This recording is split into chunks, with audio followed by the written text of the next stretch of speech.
Hey guys, it's Nye and welcome to my world.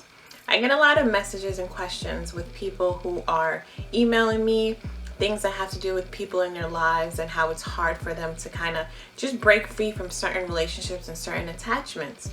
And the constant theme that I see is a lot of the conflict usually comes from family. And people are always conflicted with the issue of how do they turn their backs on their family, or how do you walk away from your family. I feel like we are embedded with this theory of family first, family over everything, family always, and always being willing to be given of ourselves for the sake of family. Little are we taught, though, to have expectations when it comes to family. It's more of you being self-sacrificial for the benefit of the family, but not having any expectations of what the family is supposed to do for you.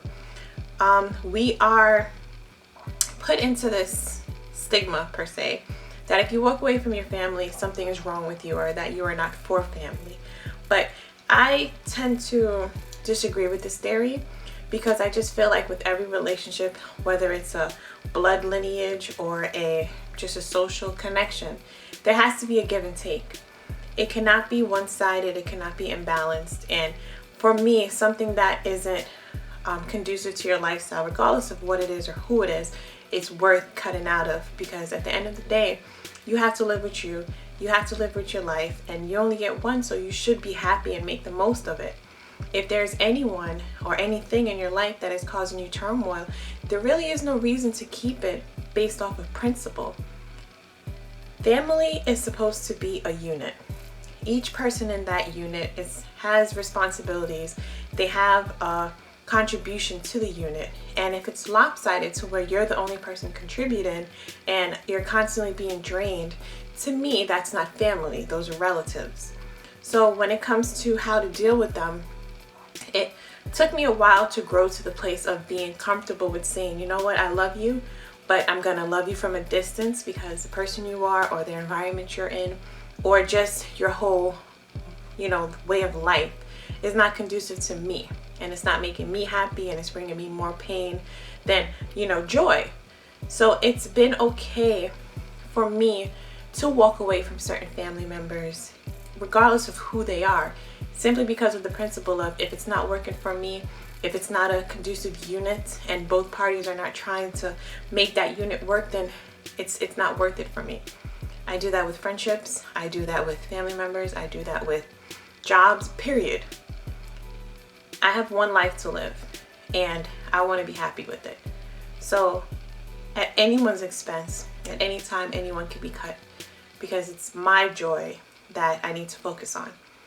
Now, that can come off as very selfish, and it can come off as very narcissistic, but realistically, why shouldn't somebody want to be happy with their life? Why shouldn't someone have expectations of those in their lives? If you're willing to give 100%, why would you accept someone that's giving you 30, or someone that's giving you 45, or holding it over your head, or for whatever the circumstances? Why would you accept someone that is capable of giving you equal, but is choosing to give you less? To me, that's being self-sacrificial. And in some cases, you do need to be that way. But when it comes to a pattern and a consistent way of being, and the behavior doesn't change, then to me, it's kind of like, what are you holding on to? So to answer the overall question that I usually get, as far as how do you deal with family that isn't making you happy, and to me, is to walk away from them. It doesn't have to be combative. It doesn't have to be such a tumultuous experience, but make your wants clear. And if they love you, and if they really are family and they are worth fighting for, then there'll be some type of compromise, some type of conversation to make sure that everyone involved is happy. If it's a matter of them saying, take it or leave it, it's up to you. If you want your happiness, then you may just have to leave it. The sad thing, though, is that if you're dealing with a narcissistic group of people who are so focused on their egos or their prides or their own beliefs and values, more than likely when you walk away, it'll be for good. Don't expect them to make advances into rectifying the situation. It's usually you who's going to have to do it.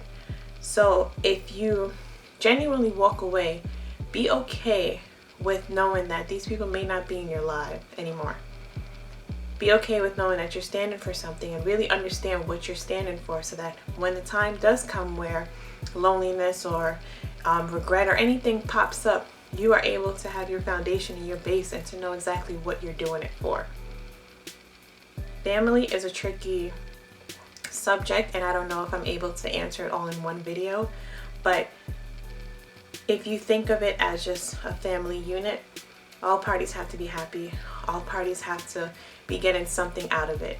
If you're the one that's being drained, which more than likely you are if you're the one emailing me, you're more than likely the scapegoat of the family. So with learning that role and choosing to not accept it and choosing to want more for yourself, you may have to distance yourself from people who want to place you in that specific place.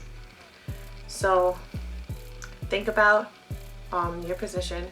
Think about what you want out of life, and start to look at the people around you and figure out if they fit into that plan. If you're able to have a conversation, have a conversation. Some people are willing to change, but know that going into it, some people may not want to, or may not even care to, or may not even deem you important enough to have a conversation to begin with. And that's when you have to deem yourself important enough to be happy and to be able to live your life and have those around you that are conducive to the lifestyle that you want. So that's it for this video. As usual, you can always leave me the comments in the comment section, or you can email me directly. And as always, I wish you guys nothing but peace, love, light, and positivity. And until next time, peace.